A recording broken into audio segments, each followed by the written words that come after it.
It's like trying to win a car race. Should be a good one. And as you're driving, saying, hey, make it run better. You could have a posse of waifus. Starting off kind of strangely. Slaying the land. Welcome to the show. This is insanity. Taking a critical look at the gaming news of the week. This info is pretty shocking. Somebody's got to give an answer to This is Augmented Reality. You are watching my favorite channel. I've not heard of them. The Triple S League. Enjoy, guys.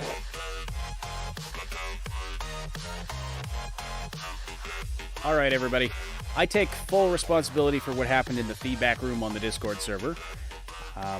That being the case, wow, you all are a very special bunch of people. Let's just leave it at that. Welcome to the Augmented Reality Podcast, your source for news, leaks, and analysis of games in the gaming industry, coming at you live on YouTube and Twitch, and archived almost anywhere you can find podcasts. Ash here with Zillion and Moontag. As always, hope you folks are doing well today. Got lots to talk about today. Breaking news this morning, Cyberpunk 2077's DLCs, or at least some of them. The names have leaked via the Epic Games Store of all places. Go figure. Who knew that app was good for something? Also, we're going to be talking about Subverse, which is the cause of all of the craziness on the Discord. Again, my fault. I should have known better. At the same time, I guess I overestimate the community sometimes. And of course, I'm just kidding.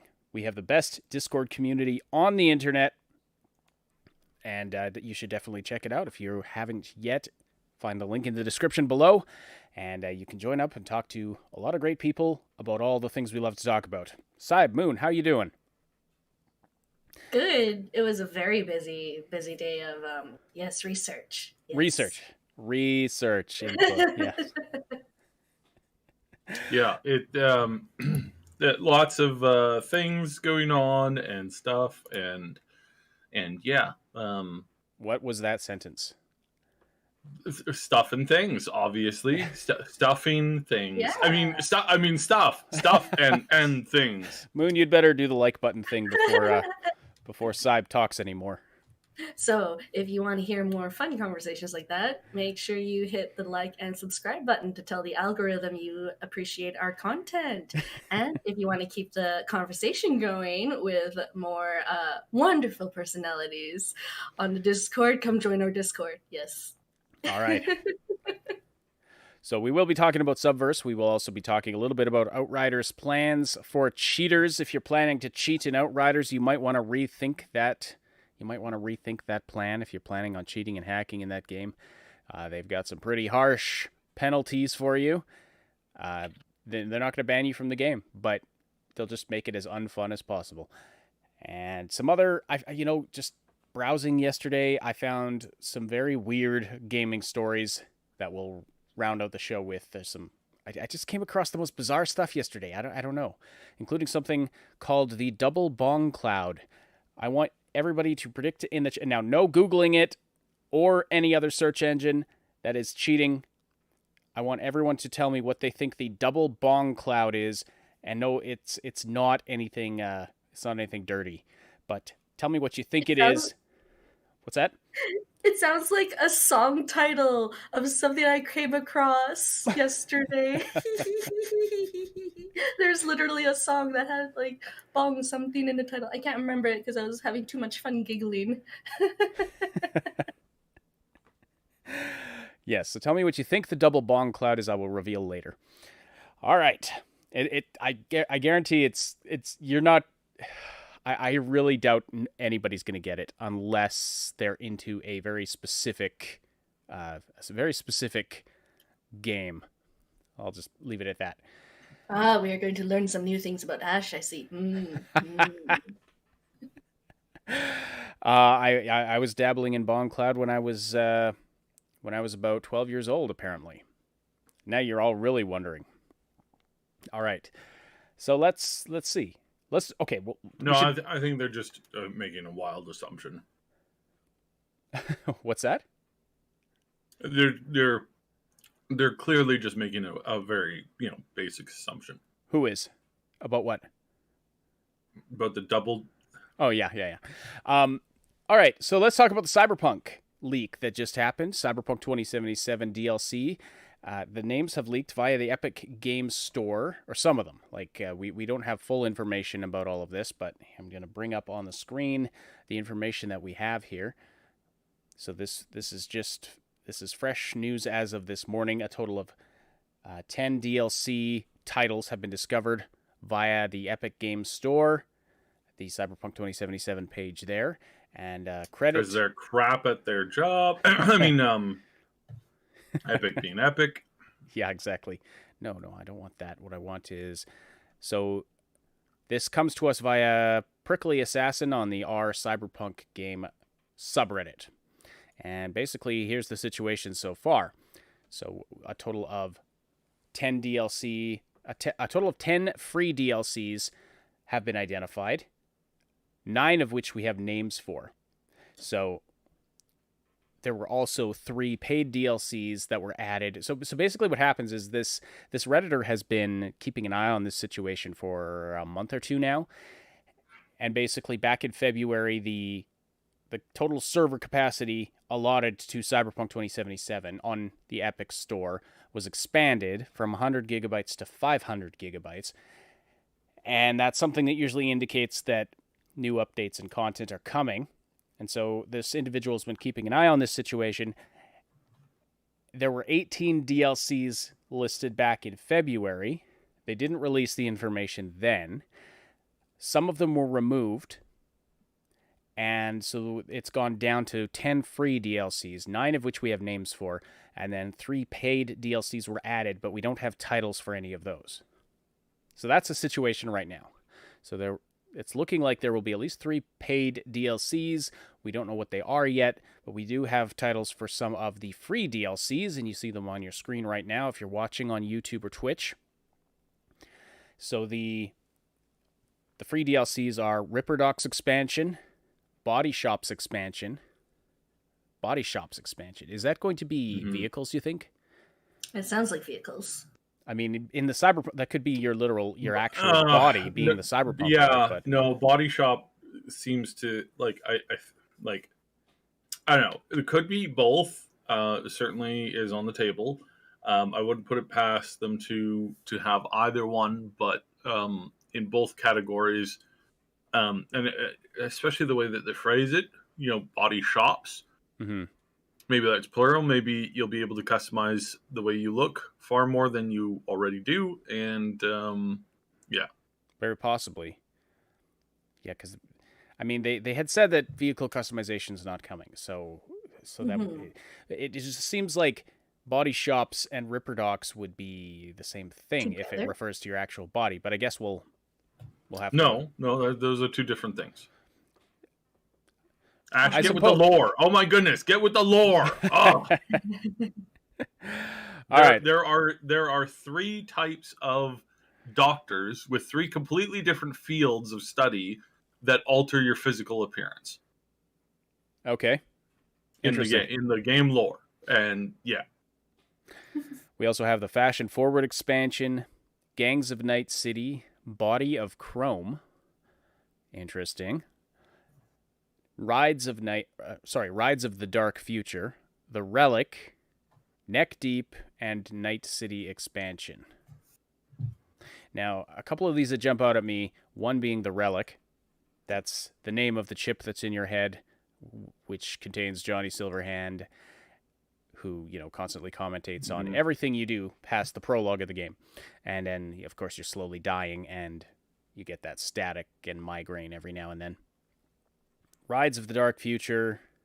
So sorry, I'm skipping ahead of myself here. The Relic, I wonder if that is some kind of story alteration having to do with the Relic.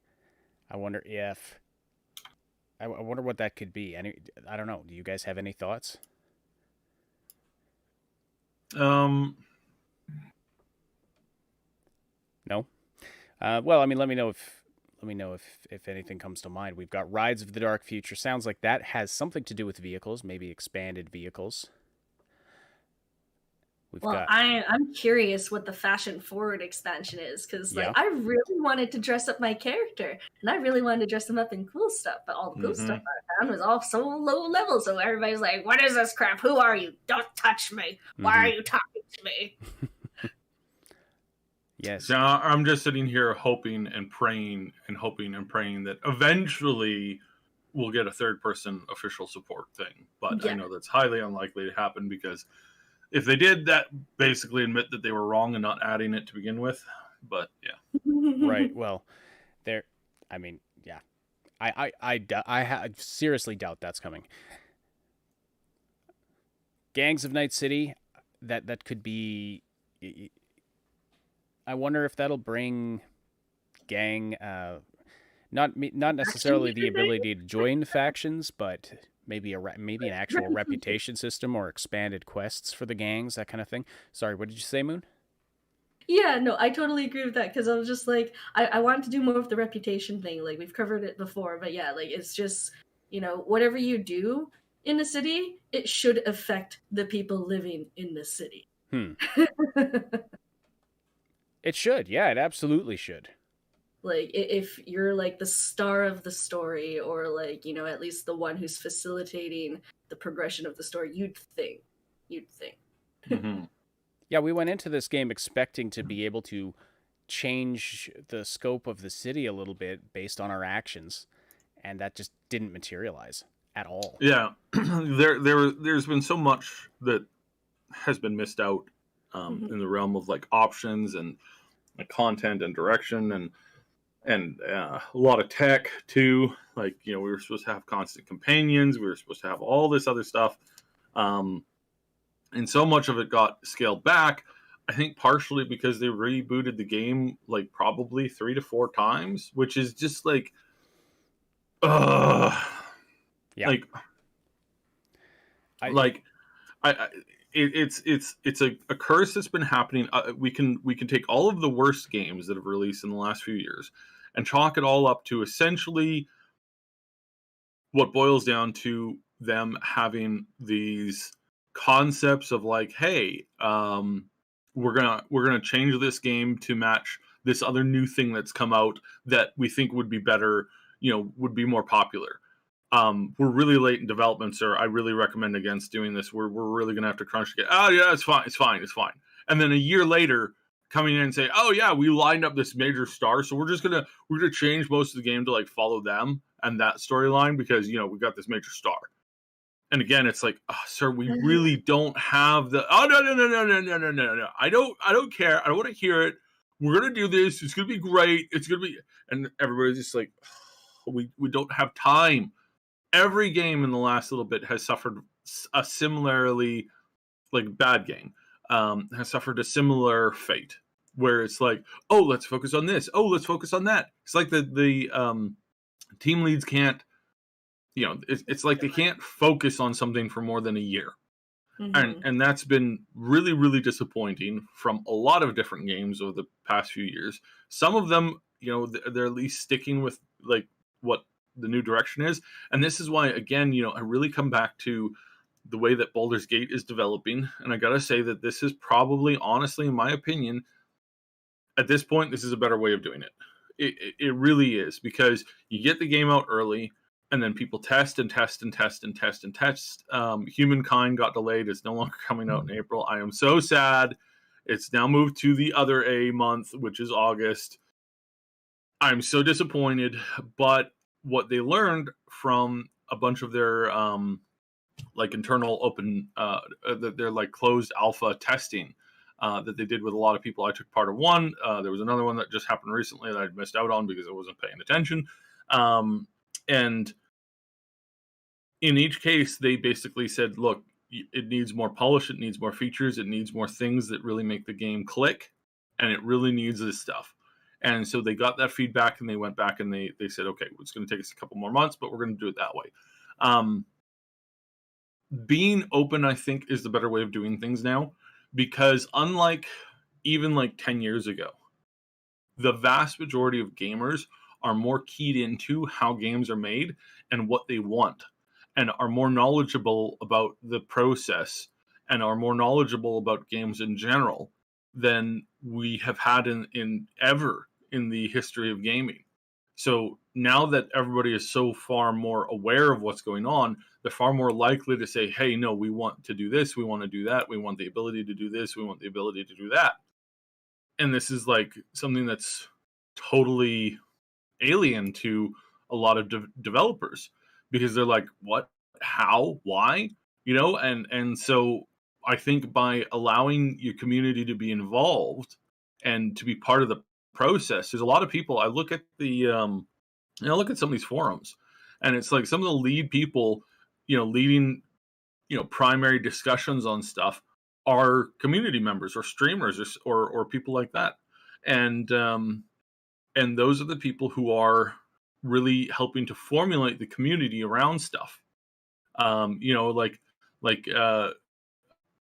So I was watching yesterday, Asmongold commented on the changes that had happened to Ashes of Creation and the Amazon MMO that's coming out. Has had a lot of big changes over the last few months. And his voice of saying, this looks good, that doesn't look good. This is, he's got a famous saying, this is doggy doo-doo.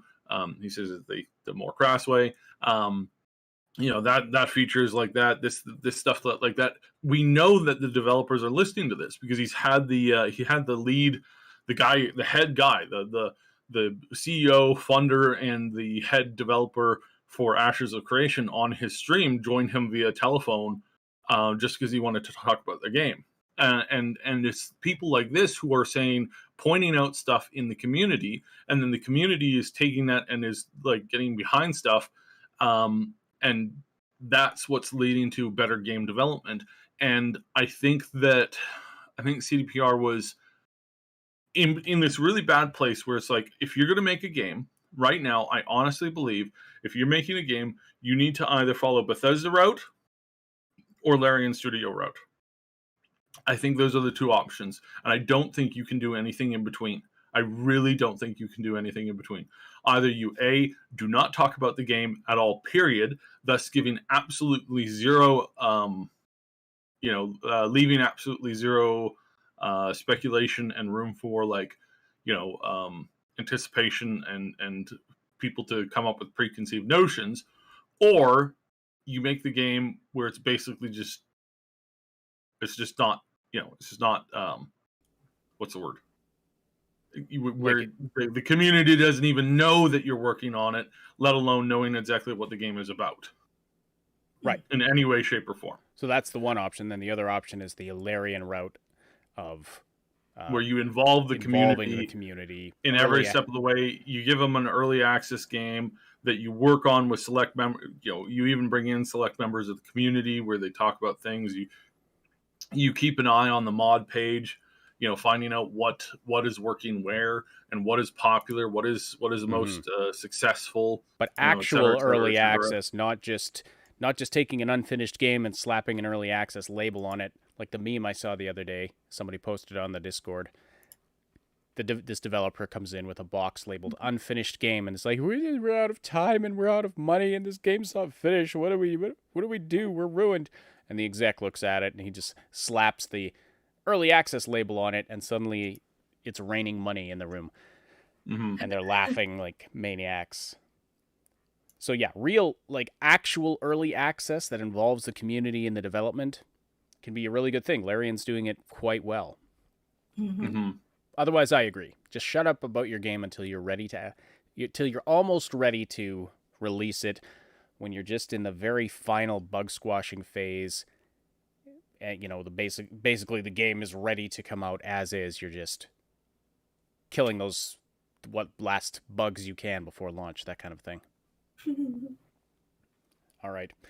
Anyway, yeah, some interesting sounds like some interesting stuff is coming. I'm curious to see what this is. What is Neck Deep? And Night City expansion. Are they actually going to add more to the city? Perhaps the underground region that was rumored that we haven't seen at all. I wonder. Because it doesn't seem like... you can't really... I suppose they could expand the city within the city. There's a lot of areas you can't really go to, a lot of buildings you can't go into. So they might actually be able to add area to the city without actually making the city larger in terms of surface area. But yeah, this will be interesting. We'll keep an eye on it, and if you're curious, like here are the screenshots that were grabbed from the actual Epic Games Store for add-ons to Cyberpunk 2077. Again, who knew that the Epic Games Store app was good for something?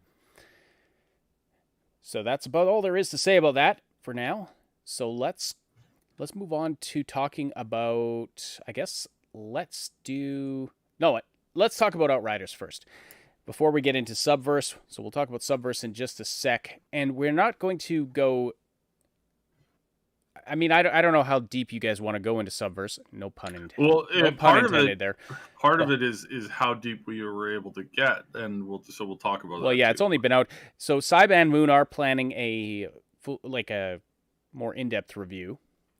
It's going to be very funny because we can't show a lot of the game, so we have to rely on bringing some humor and some funny stuff and approaching it from a unique new direction. Yeah. Max Darrett says, "Thanks for providing me some stuff to listen to while I record gameplay, guys." Well, you're welcome, Max, and always great to see you in the chat.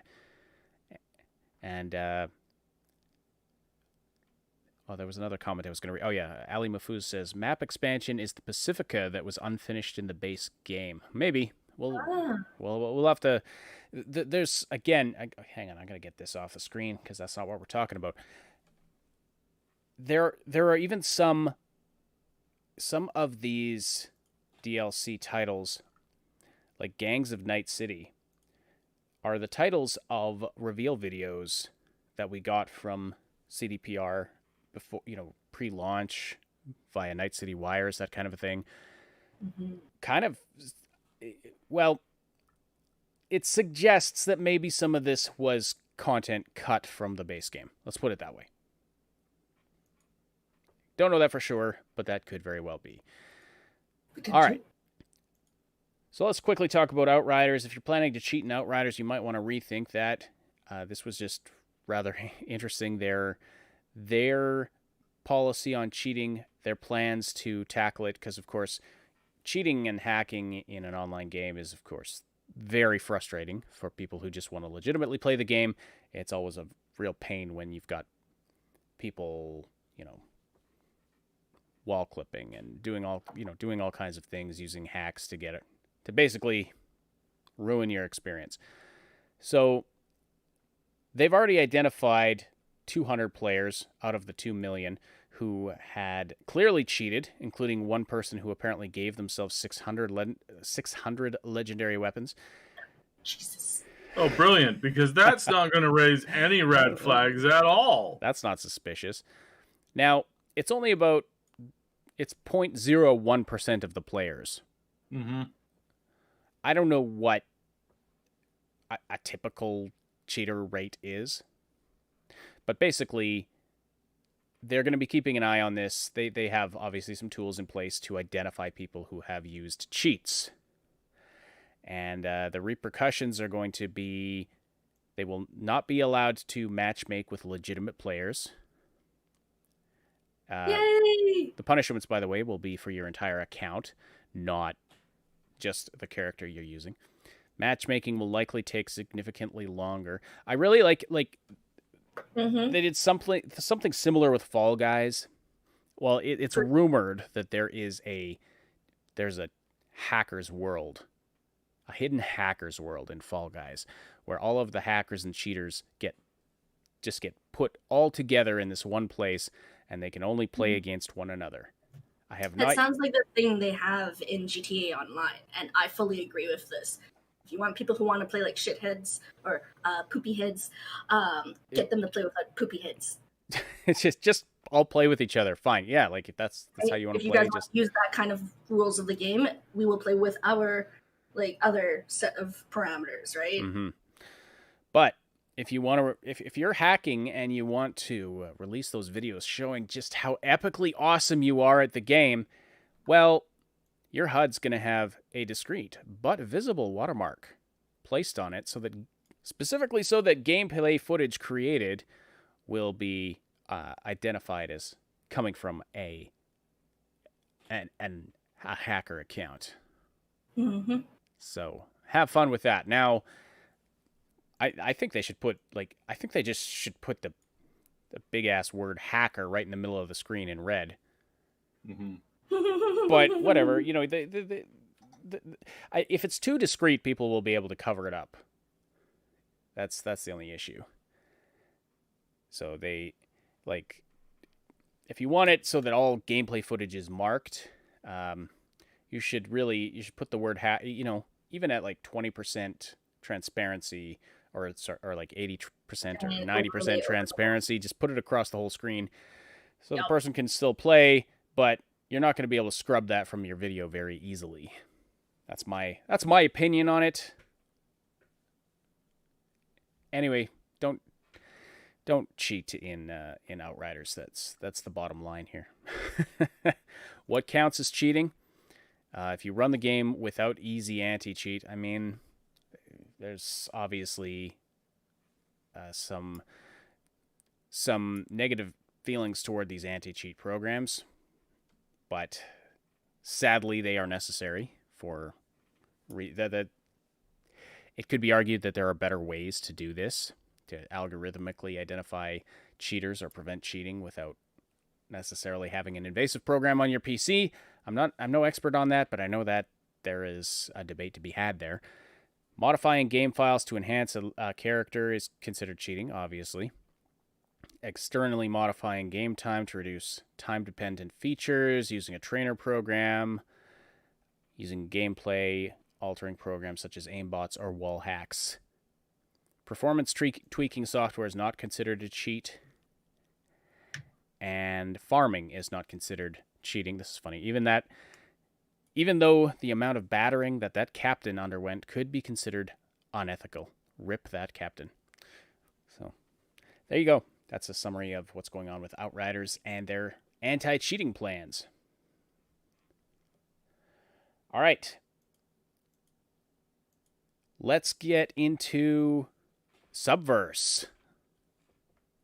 So, the reason for the disastrous showing of messages in the Fallout room. I should rename it to the Fallout room. The reason that the feedback room got chock full of very interesting messages this morning is because I put out a community request as kind of I kind of meant it as a gimmick, because here's the thing. We're going to be talking about Subverse. There's certain things we can't just repeatedly say over and over and expect this video to get any reach whatsoever. One of those words being prawn. You know, I don't know what YouTube has against shrimp. I find them delicious.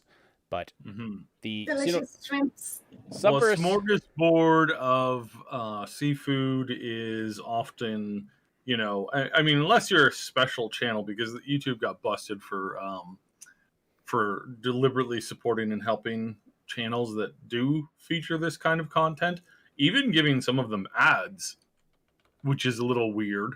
Yeah, considering that they will knock out anybody, and it's interesting because there was a famous comedian who like attempted to duplicate some of the videos verbatim, and his videos were not only like flagged, they were also like totally restricted. But yet these other videos from these other channels are totally okay, because I don't know. I'm just gonna go out on a limb and say that hypocrites. Excuse me. Just the normal business as normal business is. Absolutely, so absolutely, yes. Mm-hmm. But so at any rate, we're gonna try and dance around some stuff here. Well, I have the solution for this. I mean, this is what I put out the call for. Is we need a replacement term to discuss explicit adult activities, and we got all kinds of. See, folks, I asked it in a very specific way. I said fill in the blank. So the scenario is this. You're talking to like a 5-year-old. You're like, go watch some Paw Patrol, hun. Mom and Dad are going upstairs for a while. And the kid asks, what you gonna do up there? And you respond, oh, just blank. Now, 99.9% of the stuff that you guys posted is not something you'd say to a small child who's watching Paw Patrol. So, anyway, we're gonna go with, interestingly, X-Mex, of all people, gave us the most useful one. So the term of the day, the euphemism for referencing the activities in question is going to be making sandwiches. Now, Subverse includes very explicit sandwich making. It's a sandwich making game. That's why that's what it was originally designed to do. That's what we interviewed one of the devs back in, what was it, 2019 or was it early 2020? There's an interview up on our main channel that you can watch if you like and listen to about. The discussion was mostly about censorship, but anyway, their plan for this game was to make a sandwich making game, but they wanted to build it in the context of having it be a really good, fully fleshed out game with good gameplay and excellent story. It's like if they wanted to make a Hollywood film that had explicit sandwich making scenes in it, but it was like a full-fledged film otherwise, like Hollywood quality. That's probably not a very good term to use, Hollywood quality. But a really good movie that has just, full-on sandwich scenes in it. So that was bacon, lettuce, and tomato, exactly. Atomic Stew says, I feel the subject matter of Subverse may cause a reverse Rule 34 with fan art of the characters tastefully dressed and doing wholesome activities. Very funny. That is actually pretty funny. That's awesome. Islington Girl asks, are we talking total panini or grilled cheese? I don't even know what that means. I don't think it means anything. But sure. I have a response. All of them. All of the sandwiches. All right. So, anyway, that's the basic premise of Subverse. If you're not familiar with it, so it's full of waifus and scenes of explicit sandwichness, but it's a full sci-fi game on top of that. And I'll let Moon and Cyb take it here and tell us about their experience of playing it together as newlyweds, alone in the dark. So, well, yeah, you go ahead. It's like, I have to say, so this is one of the first whole very long form kind of adult game that I've played, and I have to say, you mean sandwich making game? Sandwich making game, sandwiches, yes. And it. Sandwich making aside, as a game itself, it is super duper fun, and I'm very invested in the characters, and not just for the sandwich making, but because they're really, really well done. I really like the voices. I really like the dialogue, and it's been really well put together. I'm really enjoying it. So you're saying it's not just nice bread, but the actual substance of the sandwiches. And freaking tastic. So there's essentially there's 3 game modes. I think we can break it down to 3 game modes.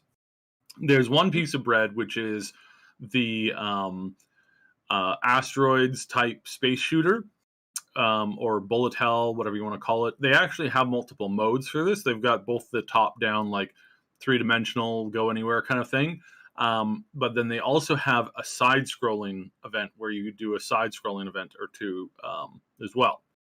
So that's kind of interesting because there's different ways and factors that you can play into that kind of stuff. Then on the other side of the sandwich, you've got the tactical RPG, isometric, turn-based strategy or tactical shooter, or tactical. It's not. It's like a turn-based. Most of the characters are melee. Time tactics.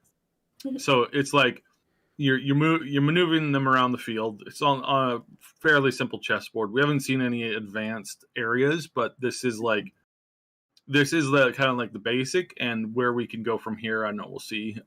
It's like an XCOM there are things like style thing, no, right? no, no, no, not no, no, no. XCOM is the totally different, totally different. XCOM is like typically like free roam over a large area. This is like chessboard in a small area with some small like obstructions grid-based. on the map, and it's a grid base, but it's very like saying this is an XCOM is like insulting XCOM. XCOM is extremely deep. Not my this genre. Game, not nearly. Well, as no, much. I just meant in the general style. I was just looking for a quick comparison, but I guess XCOM's not a good example. But no, it's because grid-based, turn-based combat, correct? Mm-hmm. Yeah. Yeah. So now, comparatively, there's like dozens of games that follow this similar combat style. That have been popular in the last few recent years. And I would rank this in the high, like 80% of those games. It's not bad. It's not mediocre. It's like pretty darn good for what they've got so far. The only thing that would be interesting is if they allowed a little bit more cover, maybe some attacks of opportunity, maybe some ability to like have abilities that go from one turn to the next, so like kind of like an Overwatch type thing, adding more of it. So like there's a lot of like additional options that are typically there in these kinds of games. XCOM has a lot of verticality. You can set up a sniping post. You can set up a sniper on top of a building and set him on Overwatch, specialize him into that, and then he'll shoot at everything that moves. There's none of that in this. But there is a significant number of abilities, so it comes off more like comes off a little bit more as a more simplified version of it, I guess you'd say. But there's room for a lot of growth, and once you kind of have the basic format, it's easy to kind of expand from there. So, and again, the fact that this is in addition to the Asteroids game, is pretty significantly good. And then the next thing that I would say that I would lump all together is their character centric stuff. So this storyline is really deep. I am 13 and a half hours into this game, and I just got to Act 2. There are 22 acts in this game. Right now there's only 6 of them available. But in grand total, when they finish the game, because this is an early release, there's a total plan of 22 chapters, or 22 acts, and each act takes you about 10 to 12 hours to get through. So that is a lot of content, an enormous amount of content. The character-to-character dialogue, the audio work is amazing, is absolutely fantastic. And this has been done by quote unquote non-professionals. These are people who are not part of the Screen Actors Guild. These are not people who work on this level. And I know one or two of them, which is really awesome and hilarious because I actually know people who've been working on this project like closely. And so I got to give a shout out to them. They phenomenal work on this game. The voice acting, absolutely brilliant. There is no lip syncing because the tech doesn't allow it, or they don't have that tech unlocked right now. So it is just the characters doing body motions and stuff like that, and it's kind of cute and kind of funny and fairly adorable. So It's so adorable. You can forgive that unless you're like really unless you have a real hard on for pun intended lip syncing. It's kind of interesting. Now that brings us to the ship, very interactable. It's kind of like the Normandy, kind of like some of these other games where you can kind of like move around the ship in these different rooms and you check out what's going on there. It's a fairly light system. It's not complex in any way, shape, or form. It's not overly deep, but in comparison to something like BattleTech, that came out just a few years ago. It's got even a little bit more to it than normal. Than that. So again, overall, you get this very Firefly-esque feeling. The captain is kind of a dunderhead and definitely acts like it, but is fairly interesting to follow. He's like a really dumb Commander Shepard who also somehow manages to get stuff done. Male Commander Shepard, and so that's kind of funny. But again, he's kind of adult, and it kind of like, it kind of fits for the type of game that they're playing, because again, it's absolutely unexplainable how in these situations you have these you get this generic, bland, kind of like idiotic male lead, and then suddenly women are just throwing themselves at him like nonstop, and of course it's like in the realm of like anime and like light novel books and games and stuff like that, or sorry, not like harem-esque, that's what I meant to say, harem-esque type games, your main character is supposed to be bland and somewhat neutral so that everybody can insert themselves into that character. So nothing really to mention there. Yeah. However, when it comes to the other characters, their depth is huge, and they all have interesting backstories, and they all have like very clear reasoning for why they're doing what they're doing, and it's definitely interesting. There is significant depth to every character that we've come across so far, and it's not and there's a lot of back and forth. And it's pretty deep. So yeah, again, phrasing. Everything you're saying just sounds like an innuendo, even though I know you don't mean it. It's like this character's very deep, and we had a good back and forth. Yeah, okay. Again, I don't want to. So yeah. Sandwiches, wholesome sandwiches. So yeah, overall, I'd say that the game has significant promise. And has significant the sandwich making scenes. You can skip those. You're not forced to watch any of them. There is forced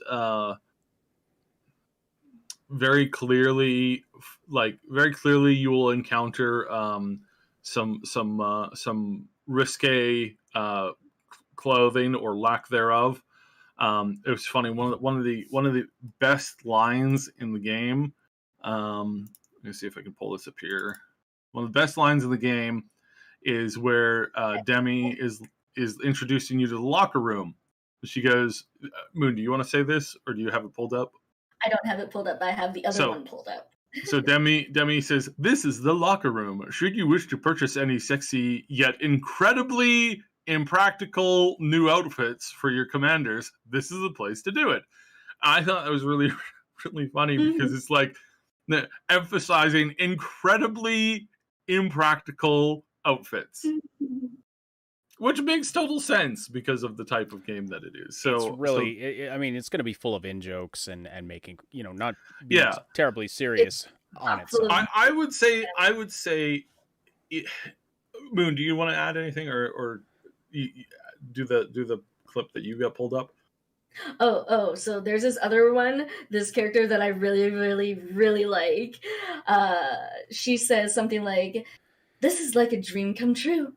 I feel like a proud mother, watching my children grow up and become the successful killing machines I always knew they could be." It's like, I want to have that framed. I don't click in the chat saying that the game has a total of 4 hours at best. I'm like, I don't know, because I've done all the side missions. I've done all the I've done every like event that I can do right now, and I'm 12 hours in. So I don't know. Did you just do all of the story quests to do that in 4 hours? And even then, I don't know, because the dialogue scene. So the game does the God mode thing where it follows like any important story bits around. they just transfer from like place to place to place to place, listening in, and you just see the characters talking back and forth. And some of those dialogue runs are 30 minutes at a time, or not 30 minutes at a time, they're 20 minutes at a time of like character dialogue set on autoplay. So you must be skipping, because there's no way that you 100%ed the game in 4 hours if you were just watching the general character conversation. The general character conversation itself is sitting around 2 hours right now for just Act 1. So I'm not calling you a liar. I'm just saying I think you must be skipping something, because there's an enormous amount of background. Like each character, each time you unlock a new character, you have about 5 to 10 minutes of dialogue to go through with that character. At the minimum. So again, I can't see how somebody is flying through the game unless they're skip all the dialogue, and then they just go immediately to the action, then skip. Again, because like already right now there's over just from Act 1, there's about 3 hours of just straight up conversation to listen to. So, and again, some people like that, some people don't, some people skip that. I knew a guy a few years ago. His claim to fame, supposedly, is that he never watched an in-game cinematic ever. Anytime an in-game cinematic would come along, he would just spam out of it, or he would get up and leave and wait until the thing was done, and then he'd come back and he'd sit down. He had no idea what any of the thing or story was in any game that he played. He was playing Mass Effect at the time, and he absolutely hated it because there were so many scenes that he couldn't skip. And I was like, so, like, do you not, like, are you just not interested in, like, Ashley or it doesn't the seem Krogan like the kind of game and he was like, I don't know any of those names, I just shoot things. And so again, there's some people they like that. To each their own, I guess. So other than that, like, it's decent. It's decent. I would say, I was looking at it this way: is this a sandwich making game, or is, like, what's the claim to fame on this one? And I've got to say right now that I think the claim to fame on this one is that this is a meme and / comedy game. Far more than a sandwich making game. And I would say that it follows in the footsteps of Leisure Suit Larry in the traditional goal of that game, which was basically just adult humor, adult jokes, and then some light fan service. The fan service is obviously heavy on this one, but again, it's entirely optional. So if you see somebody who's playing the game and they've racked up, like, the first release right now, they've racked up like 100 hours in the game. They're clearly utilizing it for something more than and more entertainment value, than that. So I don't know. Right now I can't. Right now I don't see that as me personally. Again, I'm not dissing other people's personal tastes. The game is far more comedy centric than it is. They made a great shade at a couple of people. There's a couple of jokes they made. So a certain English chef is in the game who likes to swear a lot. A certain news reporter who got really upset when they first announced this game because it was his brand, man. I'm trying to sell beanies here. Why are you guys screwing with my brand?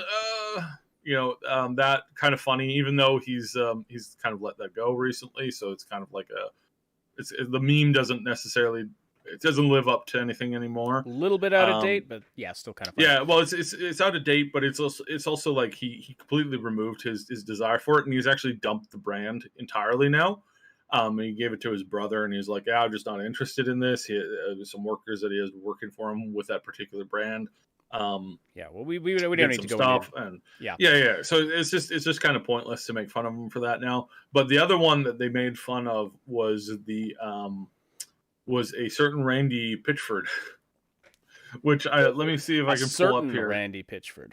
So I'm going to see if I can. So his name in the game, he's wearing this really loud Hawaiian shirt with flowers all over it. It was kind of funny. And his name is Sandy Glitchford.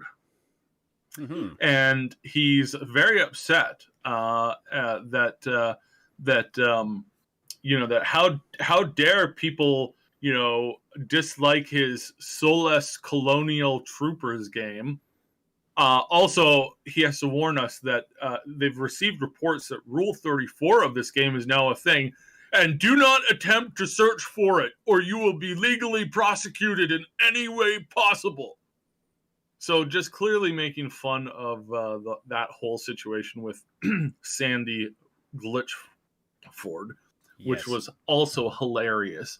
So again, really this boils down to mostly, again, from my perspective, what I'm getting out of the game, it's a meme factory. Mm-hmm. It's a meme factory. It's comedy based. It's meant to be funny, ridiculous, over the top.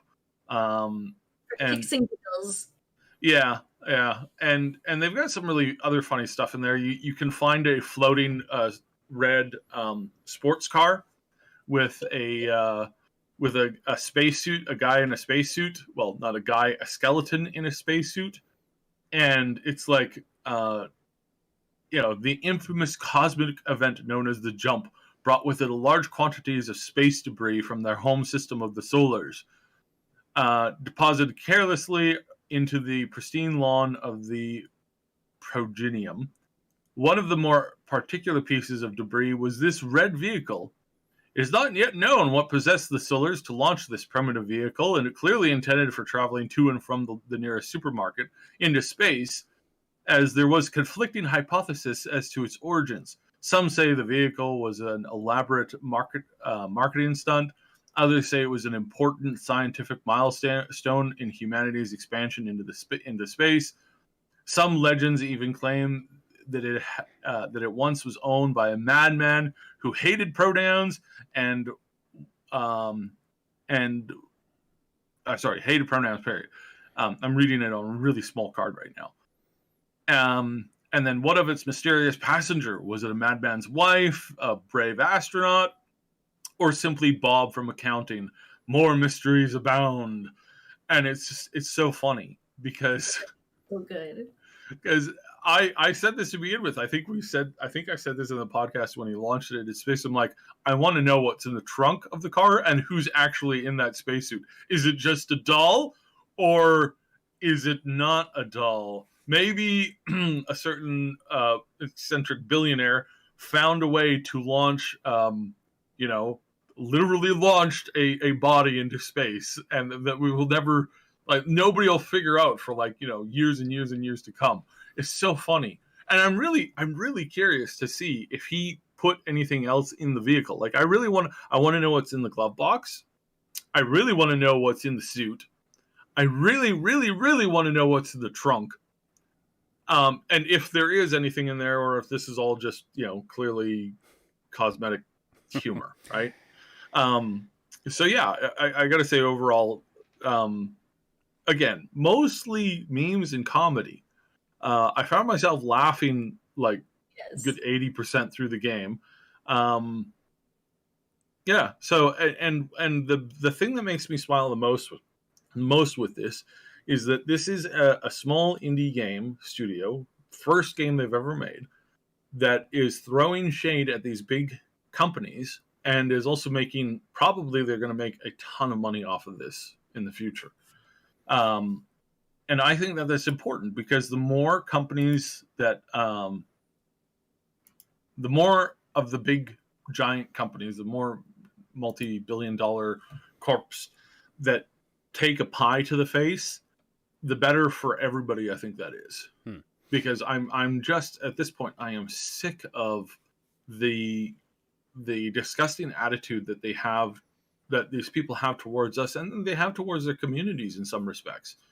And the fact that they're constantly like, oh no, we can't have bikini plate in this game. Oh no, think of the sensibilities. Now, please ignore the fact that my 300-pound super orc wearing 500 pounds of steel is going to swim on the top of the water across a 20-minute swim. Realism. Yeah, realism. Physics.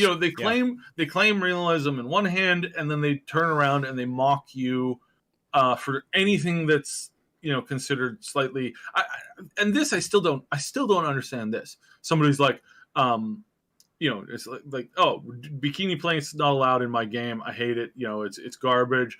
Anybody wearing bikini plate, I'm just gonna kill your character off and kick you out of the D&D tabletop experience. And I'm sitting here like, all right, so you're going to do the same thing to the mages who are wearing cloth or silk? That stuff doesn't actually slow a blade. And in fact, if we're actually talking about medieval period, if you were shot in the chest with an arrow or a musket ball or something like that, and you survived from that attack, it was like a graze or a light wound, if you didn't have anything on, the chances of you surviving is like 5 times that of somebody who's wearing a shirt. Because shirts back then weren't washed very often and were full of this thing called bacteria. And you get a bit of cloth in your wound and you're screwed. And you're probably not going to live. Like, that was just the way that things are. But apparently, all this stuff goes out the door whenever somebody wants to critique somebody else for wanting to live in a fantasy world for a few seconds. And again, I'm not stoping for anything in particular. I just find it funny that there's a bunch of mega corporations that have been running around like chickens with their head cut off, trying desperately to censor absolutely everything they can get their hands on. Ninja Gaiden just had this huge story break in the last few hours, the last 12 hours, where basically they've come out and said that, oh, look, they can't re-up the original copies of the game because the code is missing. Therefore, they have to upload, because their game was notoriously, uncensored. So they have to go with the more censored version that was released later on in Sony. So again, they're not rebuilding or redoing the game. They're literally just relaunching the censored version of their game from a few years ago. And so this is where, again, we get to the situation where, again, these companies and corporations are running around trying to censor everything like crazy. And I'm kind of I joined the ranks of a jester, because I like pointing fun at this kind of stuff. I support games like this because they literally throw shade in the face of these corporations. They're literally a jester mocking the establishment. And I think that is always important. That it is heavily, heavily important, and that there is absolutely nothing wrong with that. I believe that it's a core thing that has to happen in order for society to remain coherent, because if you kick out the jesters, there's nobody mocking the stupid decisions that people will make. And people will make ridiculous choices when nobody's left to question them. Such as removing all of the water from their nearby farms so that the people in the rich areas can water their grass. Like, this isn't a joke. This is something that has actually happened in, quote unquote, the best country in the world. Farms are dying out. They don't have enough ability to produce food so that rich people can have green grass during a drought.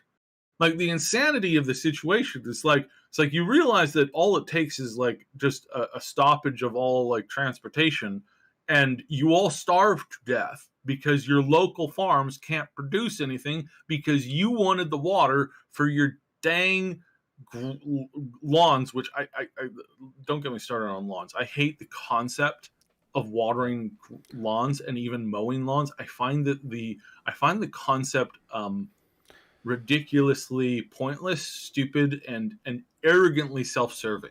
We're getting off into the reads now, but yeah, I know we're getting off into the reads. Anyway, but at any rate, your point is taken. Yeah, the as it's kind of a satire and throwing shade and mockery at those in power in the gaming industry right now is something that is necessary, and I definitely agree there. I want to get, before we wrap this up, I just want to get some more of Moon's thoughts about Subverse, because her connection keeps getting eaten. I don't even understand, since you both are broadcasting from the same house now, how her connection always garbles the minute Cyb starts talking.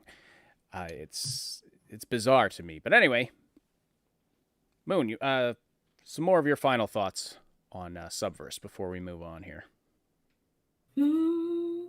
Well, I am super invested in the story and super invested in making all the waifus my friends. Yes, friends. Mm-hmm. So there's more. It's gone beyond sandwich making in a big way. Clearly, it's there's a story to get invested in. So I mean, it seems like they have accomplished their goal. They wanted to make a solid game with a good story that had explicit sandwich making, and it sounds like they've done that. So if that's your jam, go ahead. Or if that's your jam, this might be something to check out. And let us know. Let us know what your thoughts are. So Kilkus in the chat says Subverse is a manifesto game. Main plot is an allegory of sandwich making industry being ignored by mainstream media. 100%. Absolutely agree. Keys says I found the game very funny, but I didn't find they went for any of my flavors. I think he's talking about sandwich making. I know Keys. He's he really likes the tuna. The tuna melts. Tuna melts are amazing, but apparently all they had was like chicken Caesar BLTs. So that's kind of your thing. And I would say, actually, I wouldn't say. So I'd say Subverse is probably filled mostly, from what I took at the cursory glance, was either plain buttered toast or squid sandwiches with extra squid appendages. So yeah, again, I don't think that's going to be most flavors that people are into. I mean the vanilla. I mean not the vanilla. The plain buttered toast. I mean I'm sure that a lot of people enjoy the plain toast, but I think the extra squid sandwiches. I can't like. It's squid sandwiches. I mean, who's really into squid sandwiches? Anyways, that's my thoughts. All right. Well, and with that, you are listening to the Mad Queen Show. No, just kidding. I just don't want to take credit for what just happened on this podcast. No, you are listening to the Augmented Reality Podcast, and we appreciate everybody being so active in the live chat. Got a few more stories to get to, but thank you for joining us live today. We have discussed the Cyberpunk 2077 DLC leak. We've discussed Outriders and their plans for dealing with cheaters, and we've discussed Subverse. And we're going to continue with just a few more stories here, but first, if you have enjoyed this so far and want to keep the conversation going, check out our Discord community. You can find the link in the description below.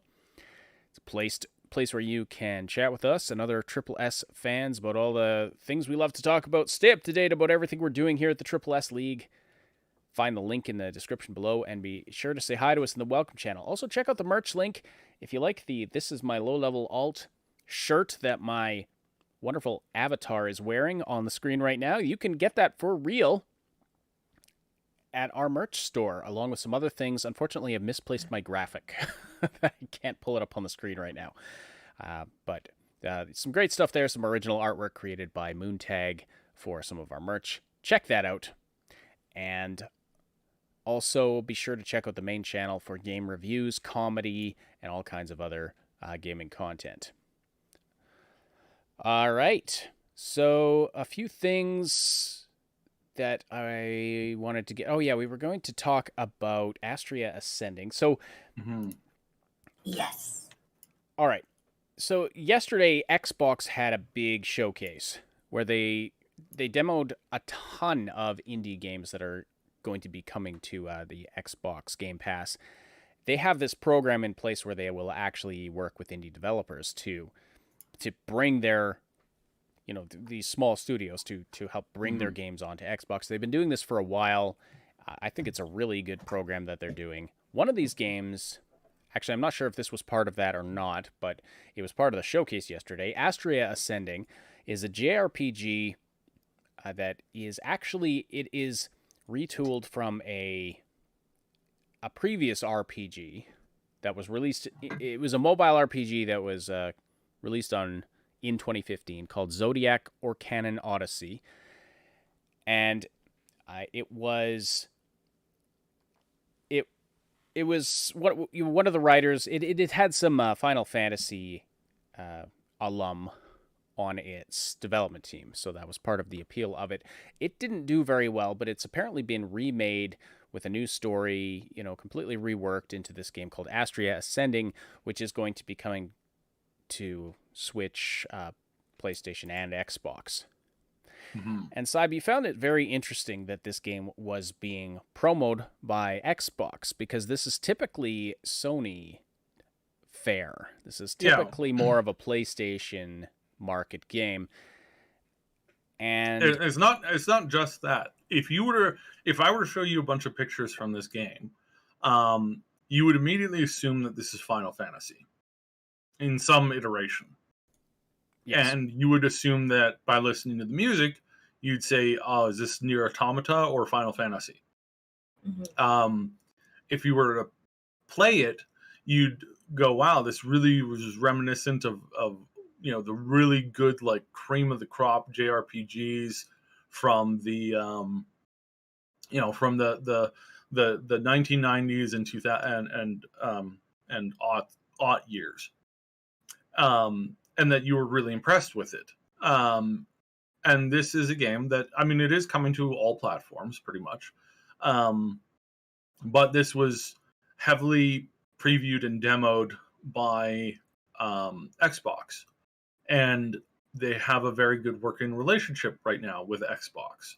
And they're very excited to launch this with both Xbox, the Windows Store, and then it's also coming to Steam as well. And it's also coming to, again, like I said, it's coming to PlayStation as well. But wow, it's also coming to the Switch as well. So just overall, this is really interesting. But what's more interesting is that if you were to back this up 10 years ago, or even 5 years ago, this game would have only come out on the PlayStation. This would have been a PlayStation exclusive. Now, does that mean that PlayStation is dying, or that games are just realizing that, hey, instead of selling 20,000 units on one platform, we can sell 50,000 units on all platforms? Like, that's just basic, like, brain 101. And you think that this, this would be a more logical step. But essentially this is basically what I see from this. Is I see a bunch of developers who work on, Nier Automata, Final Fantasy, and Bravely Default, who are embracing the concept of launching onto more platforms, and specifically launching on Xbox, and specifically launching in the West, and kind of breaking the stereotype of, like, really good JRPGs only being accessible in Japan first and foremost. And if they even get out, they get out only in the hand of either Square Enix or some other Sony related studio. And this isn't what we have anymore, which means that what I've been saying for a long time now is that the stranglehold that the industry has, that Sony has on JRPG, especially like Japanese games in general, is slipping. And it's slipping because a lot of Japanese people are tired and are no longer interested in playing their game. By playing their game, I don't mean playing the actual games. I mean playing the control game that Sony's had, and the fact that they continually look at the audience in Japan and just say, well, you guys, who else are you going to go to? You're going to be forced to buy our content. You're going to be forced to buy our platform because what? You're going to buy a Nintendo, or you're sure you'll buy the Nintendo, but you're not going to. You're going to play all your big games with us. Like, what are you going to do? Buy an Xbox or a PC? And the majority of people said, yeah, we'll just go and buy PCs and Xboxes. And right now, it's hard to find an Xbox in Japan, and the PC franchise, not franchise, the PC market. Let's hope it never becomes a franchise. The PC market has been going through the roof in Japan. This actually relates to another story that I found this week. Mm-hmm. Hideo Kojima saying he feels a lot of affection and affinity toward the PC. He wanted to bring Death Stranding to the PC to just have it played by as many people as possible. And this may be sort of an indicator of the same thing. Well, that and again, I got in trouble with a lot of our community members when I said that Kojima's game was not meant for the audience of PlayStation exclusively, because it's not a normal PlayStation game. And I didn't mean that as an insult. I mean just literally, it's not the normal game that you would play on a console. It was very slow. It was very it wasn't very action packed. I said it was kind of heady, but I think that's what people got upset with. And by heady, I didn't mean like it's a smart game. I mean, it's a heady game. It's a weird heady game. And I don't know any other word to describe really complex, in some cases, especially to us in the West, very bizarre titles that come out of Japan. I don't know what other word to put to that, because I don't think they're bad by any stretch of the imagination. I think some of the greatest story writing that we have comes out of Japan and requires a lot of going through. Say what you want, and again, mock the concept of some of these animes, but like Kill la Kill is still one of the most in-depth games, in-depth shows, animes that you can possibly review. Like, in order to understand everything that's going on, they have these scenes in that show where the Mako, this little side character, she makes body poses as she's describing things at the same time that there's words appearing in the traditional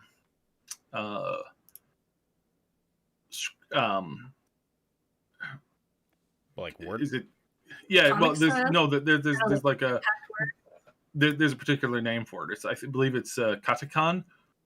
Katakana. Yeah. So it's a type of there's multiple different types of. Yeah, exactly. And there's multiple types of it. So it's really weird in the sense that you just have these hugely important scenes that are being described by a character who's using body language, who then is combining it with these really rich texts that are not easy even for Japanese people to understand, that you can have an entire... I've listened to entire lectures on one scene spanning about 10 seconds, where the guy who's a master in the katakana script paint, text painting, again, it's not text. It's what is the word? It's an alphabet. Yeah, well, we know what you're talking about. Yeah. So there's so much there, and that's what I'm saying when it comes to Kojima's game. It's there was so much there. He's making, it's not just one scene that you can go, oh yeah, it's an interpretation of mega corporations and how they bind society together, but also utilize and destroy them at the same time. It's not just that. It's multiple levels of stuff going on at the same time. It's not just a single allegory to a single story. It's there's multiple allegories going on at the same time. Gurren Lagann does this as well. Thank you, Kisuke. And so that's what I meant by this. And of course, it was kind of taken out of context, which I can understand because I'm not very good at communication. But it's just this amazing depth that's there. That was not. It's not a game that's not really a game that you play on a console typically. and like it's just not something that somebody would expect. Not to say that you don't play it on a console. It's just meaning that there are people looking for, you know, an action game that weren't going to get an action game. They were assuming that they were going to get an action game, and it was really funny because the same people who criticized me for saying this also left, you know, criticizing comments on another video going, I was expecting an action game, when they got after me because they said that they weren't expecting an action game. It's like seriously, it makes my head explode. But that's the, I think this is the changing market. Mm-hmm. And I think Kojima is kind of leading the charge on this a little bit. And by leading the charge, I mean, I don't think he's going to, you know, be launching, you know, all of his next games exclusively on PC. I think that he's just said he's looked at an enormous number of Japanese game developers who respect him highly. I mean, some of these people put him on a platform that's near godhood and say that, you know, what he says is law. And he's coming out to say, guys, it's okay. You can put your games on PC. It's fine. You don't have to put it on what normally was an exclusively Japanese owned platform, but which is not now. It's an American company now. I mean, they moved their headquarters to California. And so really what is going on here is this he's waving the flag saying, yes, you can go ahead and do this. You don't have to fear. You don't have to worry about this. You can go ahead and launch here. It's a good idea. And suddenly all these people are like, oh, it is? Oh, wow. Oh, okay, sure. And then what we're going to start seeing here between this and the big inroads that Microsoft has been making in Japan, saying, look, guys, there's a huge community of people who want your games, and they want your games made your way. And right now, in the last few years, you've been dealing with a lot of censorship. And this has been very damaging for a lot of people. We've covered how studios, they'll send their game for approval to Sony, and Sony will just say, nah, you got some content in here that's just not friendly to minors. And they'll say, well, what exactly? And they'll say, that's for you to figure out. Fix it and then send it back to us. Which, if you're wanting somebody to over-censor themselves, that's a really good way of doing it. That is a really good way of doing it. Every time they send you a piece of work, say, excuse me, this doesn't meet our rigorous standards. Well, what exactly? You figure it out, you degenerate. And then they go back and they say, well, was it this character's outfit? Was it what this character said? I don't know, censor everything. Because that's what they're doing now. They're just throwing their hands up, saying, fine, censor everything. And so then they send these things that, you don't have characters being pushed in this outfits and styles and looks and stuff like that. You don't have that anymore. And you also don't have them pushing the language anymore. And so you're left with a very vanilla thing where it's like, well, Disney could have made this. Why would I buy this now? Because it doesn't have that soul, that unique feeling. And that's what's been happening a lot. And Kojima coming out, waving his hands and saying, yeah, you can put it out on PC. It's great. Suddenly you got people going, oh, well, let's do it. And they're lining up around the block to, all right, let's do this. Hey, I'm excited for this. Let's do this. Let's make this happen. And so they're saying this now, and it's like, oh, okay, there we go. We're starting to see again the shift. Dorian in the chat, Sony is in a precarious spot. Wait till Returnal. Returnal? Is that a game? Or am I mispronouncing that?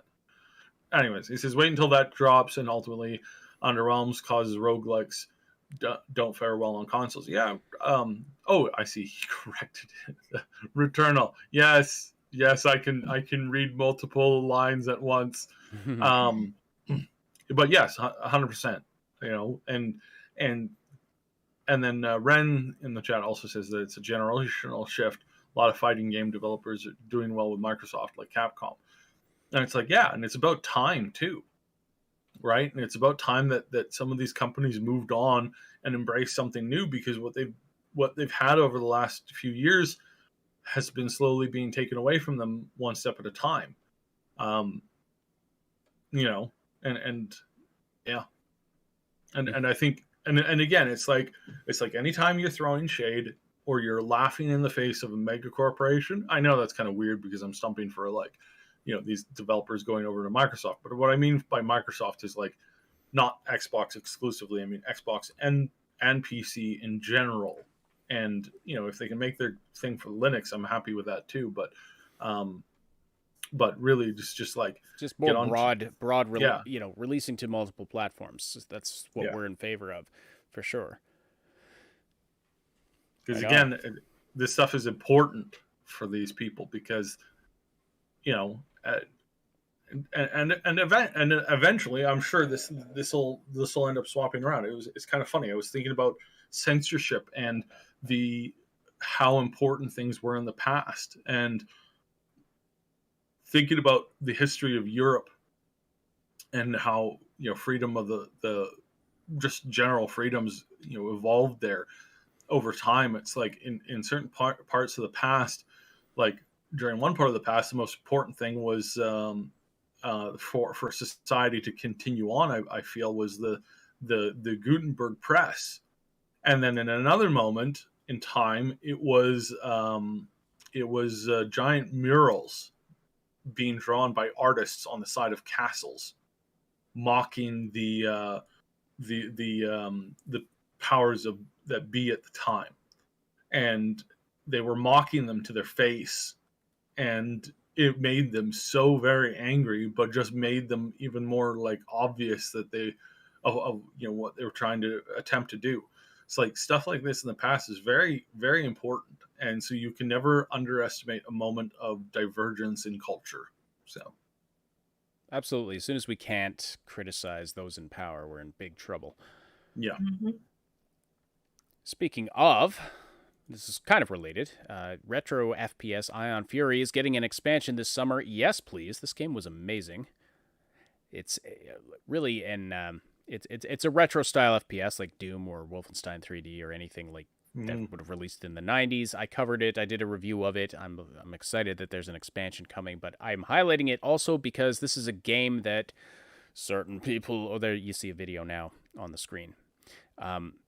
Certain people in the industry, and by that I mean the Twitter bubble that lies adjacent to the industry that doesn't actually represent what gamers think and feel. Nor do they buy games. It's kind of ridiculous. They try. Some people tried to cancel this game for very stupid reasons because they made some jokes. Oh, they made some edgy jokes. And so therefore they were phobic. Anyway, love this game and looking forward to this expansion. And so anyway, didn't succeed. In fact, they probably all they did was increase the sales. I'm going to skip that one because we're running low on time, but here's another one of the odd stories I found this week. The EU wants 20,000 GPUs to run a simulated digital twin of the Earth. Go figure. And as they say here in the subtitle for this article, definitely not some ploy to build the biggest Ethereum mining rig on the planet. Anyway, this is something called Destination Earth, and they want to run simulations to basically model and predict activity on the Earth of animals and people and global ocean global ocean circulation, climate change, that kind of a thing. Mm-hmm. And on a global scale, they want to speed up the green transition and help plan for major environmental degradation and disasters. So interesting, but anyway, that's where a bunch of the available GPU supply is going to go if they get their way. Because, I mean, I'm sure nobody is going to use this more responsibly than the European Union. I'm sure.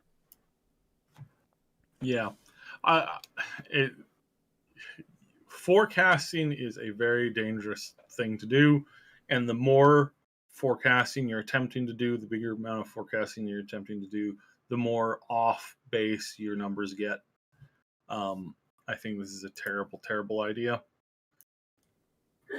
Well, and it's again, it's the fact that this is this giant overarching bureaucracy over all of Europe that wants to do this. This is not some group of scientists getting together saying, "Hey, we want to study some stuff." Mm-hmm.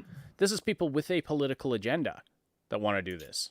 Well, it's more than a political agenda. A lot of these people's jobs rely heavily on keeping a current crisis running. Because if you find a solution to, I don't know, say ion dust pollution, I'm pulling something out of my hat here because obviously ions are everywhere. But ion dust pollution, oh my, sounds really dangerous and whatever. And then you have somebody who goes, oh, I'm going to solve this. So they become so they go to school. They take a huge risk in studying this and getting a doctoral in it. And then they become a politician or a scientist and they're stumping for this. And then they solve it in their late 30s. I mean, what are they going to do? Are they going to find a brand? If they've solved it, they've solved it. Problem solved. We just didn't do this here and boom, done. The whole problem goes away. Well, that's great, except for the fact that you realize that, but that means I'm out of a job. I mean, one of the best scenes I think that encompassed this was the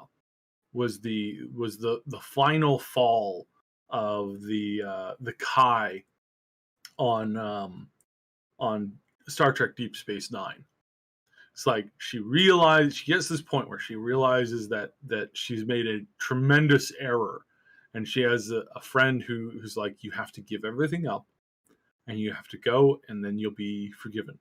And this is the way, and there's no other way to do it. Oh, yes, of course.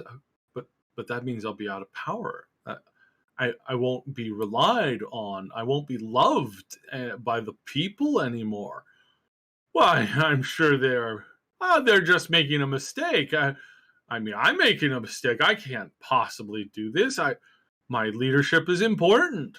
And so instead of right there and then fixing the problem and stopping the threat, instead of doing that, she goes back to being, oh, yes, the threat continues. Oh, we must be vigilant. Please join me.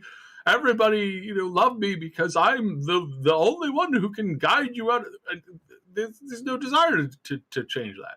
And so that's where I feel a lot of this stuff comes from, is like, oh, yes, I could solve the problem, but then again, I would have to, be out of a job.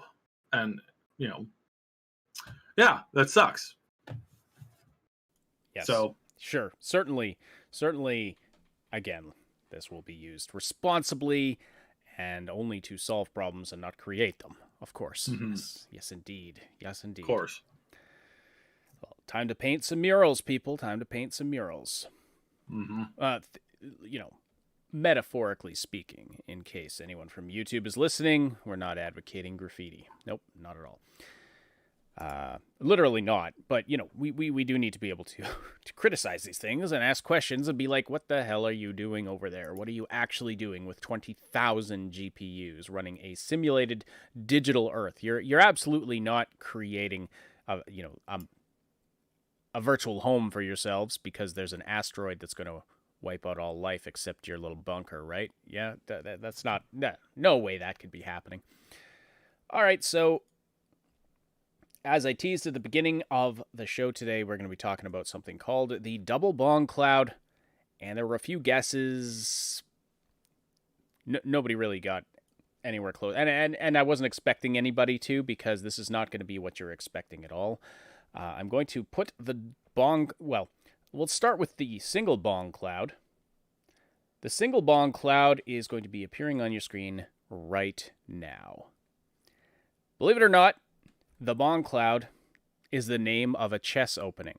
Now, this is a chess opening that When I used to play the Chess Master game on my original NES, on the easy level, the AI opponent used to do this to me all the time.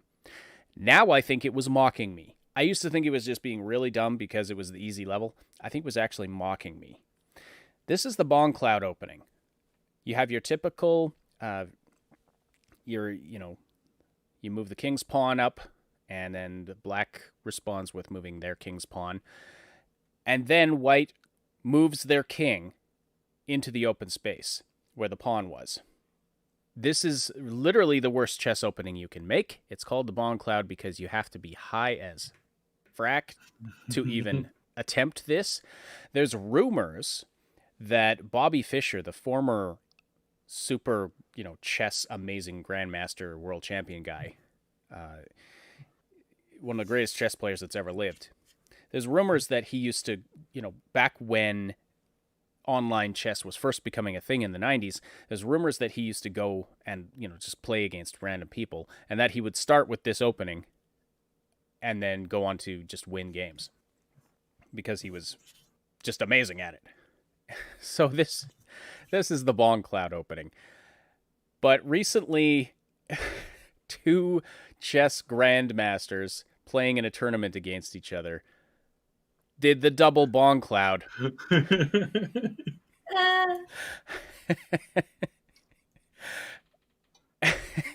It's just so funny. So Magnus Carlsen is apparently he's the current world champion and could be by some metrics he's even better than Bobby Fischer. And he was playing against Hikaru Nakamura in the Meltwater Champions Chess Tour. Now, this tournament, the game they were playing was actually, they had both already qualified for the next stage. So this game it didn't matter who won. It was a wash, basically. So Carlsen went for which one? Who started now? I guess Nakamura. One of them started with the Bongcloud, and the other one followed suit.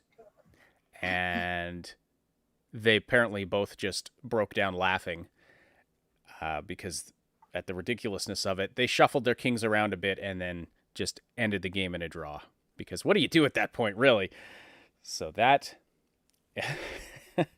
is the Double Bongcloud.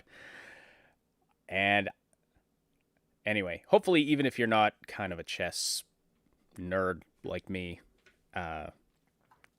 hopefully you found that amusing as well. But I just found that too funny, too funny to not talk about. My favorite move that makes people really annoyed and really upset is when you make the letter M with your pieces on the board and you announce it to the person you're playing against. Look, I made the letter M on the board. And the person playing you is like, why would you do that? Especially when you're beating them, and you're like, you stop to like, essentially you're stopping to like, teabag or something like that. It's like, look, I made the letter M with my pieces. It is very, as you can tell, it is very entertaining to me. Yeah. Indeed. Yes, that reminds me of. Sorry, what was that, Moon? I said playing a game within a game. Mm-hmm. Yeah, exactly. So one of my favorite YouTubers, he only releases videos like once a year, but this guy named Tom, what's his name? I don't know. His YouTube channel is Sucker Pinch, and I love his videos because he's this really ridiculously smart guy with like a PhD in computer science or something, and he just does the most useless but heavily involved projects. And one of the things he did recently was he created a tournament between a whole bunch of different chess algorithms that he wrote, some of which he wrote, and some were like normal chess algorithm open source libraries. But he was writing algorithms like, This one wants to put white pieces on white squares and black pieces on black squares, and that's its priority. This one only wants to move its pawns, or this one is trying to lose as fast as possible. He created like a whole bunch of these things, and then pitted them in a tournament against each other. It's a very entertaining video if you're into chess. Not Tom Bombadil, no. Oh man, I cannot remember his last name, but anyway, he goes by Tom7, or Sucker Pinch is his YouTube channel. He's a guy who also he created an AI that learns. It's a generalized AI that learns to play NES games, and it doesn't always work, but it's quite a fantastic concept. And he also did a thing that automatically turns NES games 3D. Again, just like things that have no actual use in the real world, but are very cool at the same time. So, let's quickly go through a couple of these games that were announced yesterday. There's one or two of them that are super interesting. Lawn Mowing Simulator has been announced. It'll be releasing in 2022. At last, for those of you living in tower housing or townhouses that have no lawn to speak of, you can finally now spend hours and hours a day mindlessly lawn mowing a giant field of grass and then mowing it the next day and then coming back to mow it, yes, the next day after that too.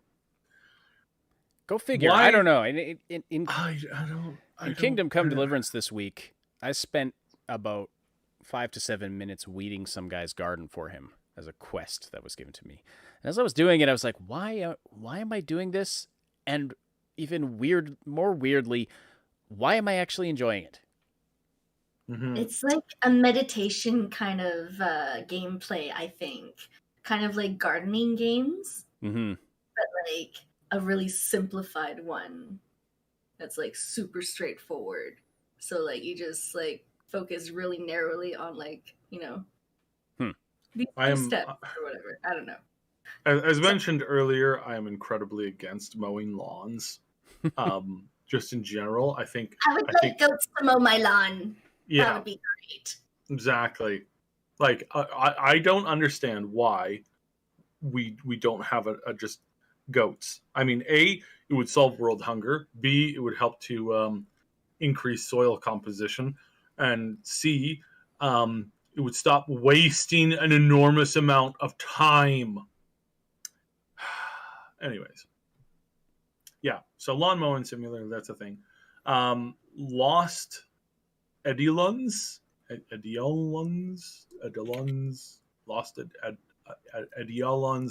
is a tactical turn-based RPG.